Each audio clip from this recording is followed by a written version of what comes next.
Ini kesalahan terbesar orang-orang saat buat story selling. Dimana pada saat buat cerita, kita mikirin tentang buyernya bukan tentang sellernya. Think about it this way. Jadi kalau sebuah story selling selalu ada dua komponen kan, ada si buyer sama ada si seller. It's double L. Ada buyer dan ada seller. Nah, gunanya buyer harus menginfluence si seller untuk dia mau make a decision. Betul ya, itu yang kita udah pelajarin tadi. Gimana caranya kita akan melakukan influence tersebut. Nah, untuk melakukan influence pakai cerita. Ceritanya apa? Apakah cerita tentang buyernya atau cerita tentang sellernya? Ingat, definition of sales adalah kita membuat mereka untuk mempercayai. Ingat, definisi sales adalah bagaimana caranya mereka bisa decide untuk mempercayai kita tentang masa depannya mereka. Kuncinya di situ. Artinya goal kita adalah membuat cerita tentang masa depannya si seller ini. Itu goal kita. Jadi kita harus membuat cerita yang menekankan masa depannya seller ini seperti apa. Artinya kita ngomongin tentang pain-nya mereka. Nah, kadang-kadang kita bingung kan, aduh pain-nya apa sih, kita mulai dari mana, so many things yang bisa kita explore. I'm gonna tell you one of the story selling secrets.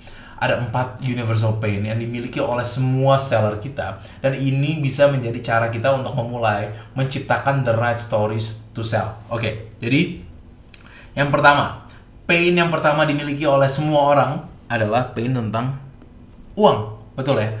Jadi pain ini bergerak dari dua hal. Yang pertama bergerak jadi gimana caranya saya bisa meningkatkan revenue saya atau income saya. Itu pain yang pertama. Dan di pain ini juga pembicaraan sama gimana cara saya bisa mengurangi cost saya atau expenses, pengeluaran saya. Kalau produk kamu bisa menciptakan ini, dan kamu udah punya sebuah cerita untuk bisa masuk kepada ceritanya mereka, bahwa program kamu, produk kamu, service kamu bisa membuat mereka naikin income, bisa membuat mereka menurunkan cost mereka. Itu yang pertama. Yang kedua adalah pain tentang time.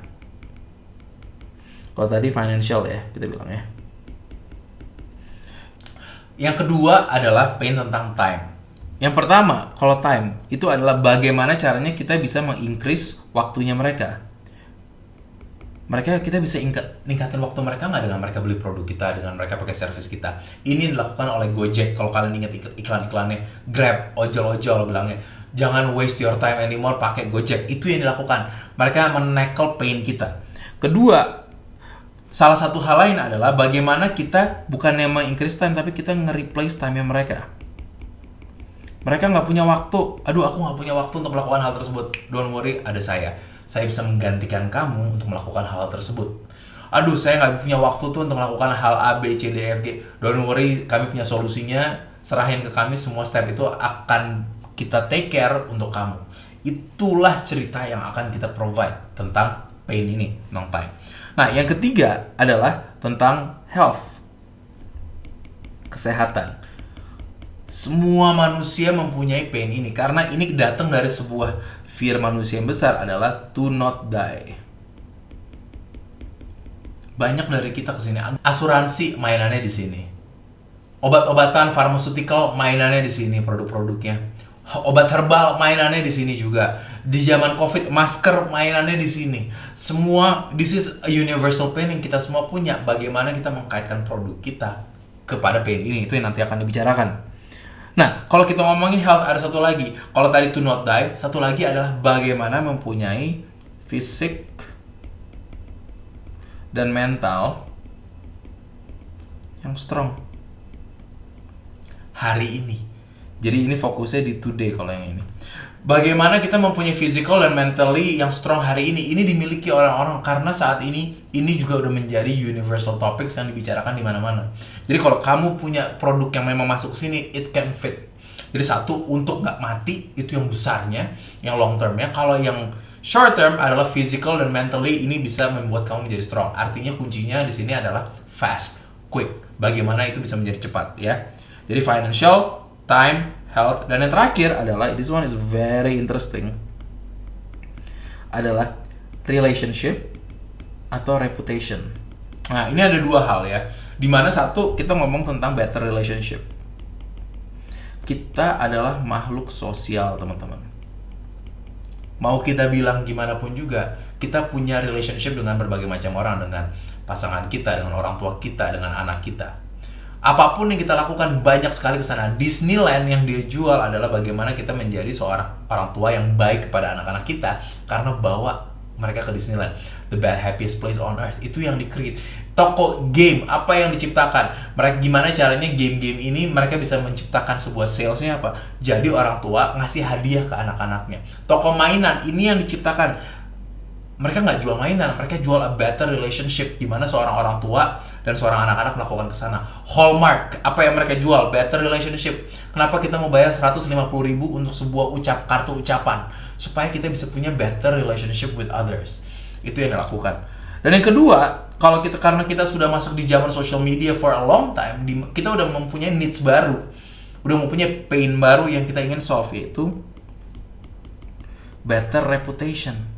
Ini works untuk B2B atau B2C untuk siapapun, di mana better reputation adalah pada saat kita ingin mempunyai sebuah reputasi, kita ingin mempunyai sebuah identitas yang terlihat sesuai dengan yang kita desain. Ibaratnya gini, gimana caranya kamu terlihat lebih pintar di antara teman-teman kamu? Gimana caranya kamu terlihat lebih baik di antara teman-teman kamu? Gimana caranya kamu terlihat sebagai orang yang sangat sosial di antara lingkungan kamu? Bagaimana caranya kamu bisa terlihat di dalam kantor supaya kamu mempunyai kesempatan naik pangkat di dalam lingkungan kamu? Bagaimanapun macam-macamnya, bagaimana cara kamu bisa menjadi opinion leader di bidang kamu? Semua itu adalah pain-pain yang bisa di-solve, adalah pain-pain mendasar yang ingin kita solve. Nggak usah jauh-jauh tentang sosial media. Bagaimana caranya supaya kamu terlihat lebih baik di depan tetangga kamu? We do those kind of things. Bagaimana caranya supaya kamu terlihat lebih baik di depan mertua kamu, di depan anak-anak kamu? We do those kind of things. Jadi ini pain-nya. Kalau kita bisa solve pain ini, orang akan mau beli produk kita. Bagaimana setiap pain yang ada di sini kita jelaskan dengan melalui produk services kita. Bagaimana how-nya produk dan services kita bisa menjawab pain-pain ini. Ini yang teman-teman harus jawab. Oke, produk saya menjawab better relationship dengan cara ini yang harus dijawab. Baru setelah ini terjadi, kita tulis, baru kita boleh cari ceritanya. Nah, kalau bingung cari ceritanya gimana, kita juga udah prepare satu lagi, bahwa bagaimana cara collecting stories, bagaimana cara curating stories, dan bagaimana cara telling stories. Supaya kamu tahu how to collect, how to curate, dan how to tell stories yang kamu punya. Kalau kamu bingung, tapi aku nggak punya cerita apa-apa, check that video out. Karena ini akan menjadi sambungan supaya kamu udah bisa creating the right stories to sell kepada audience kamu.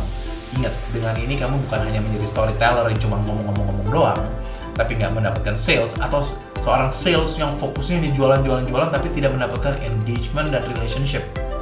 Dengan ini kamu bisa menjadi seorang story seller.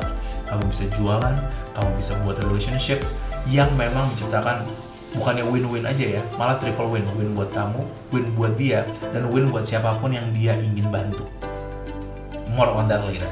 Oke, teman-teman, if this is what you want, again, kamu bisa download template ini. Kita udah siapin, tinggal masukin email kamu, and we're gonna send you the template untuk kamu bisa pakai langsung dan become a story seller. See you at the next video.